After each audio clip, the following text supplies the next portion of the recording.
Ce qui n'est pas à la hauteur, c'est le spectacle sans précédent d'un Premier ministre qui a honte du président qui l'a nommé.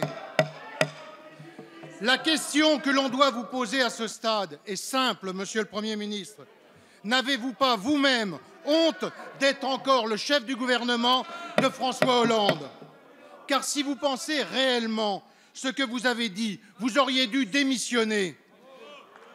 C'est le minimum de cohérence que l'on attend d'un homme politique qui se revendique de ne pas se taire et de nommer les choses.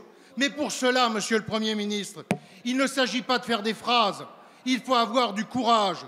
Et une fois de plus, je crains que vous ne soyez plus fort dans le verbe que dans l'action. Dans ce moment-là,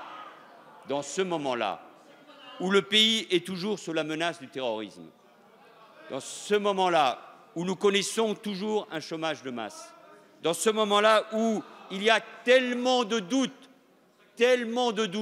sur la parole publique et le débat qui est en train de se dérouler, et les attaques, par exemple, à l'égard de François Bayrou ne rehaussent pas, me semble-t-il, le débat. Oui, mais à chaque fois, donc, Monsieur Jacob, au lieu de rigoler, au lieu d'interpeller, au lieu de mettre en cause, moi, à ma place, comme chef du gouvernement, je souhaite tout simplement qu'il ait de la dignité et que le problème des responsables publics, quels qu'ils soient, c'est de redonner de la fierté et de l'espérance.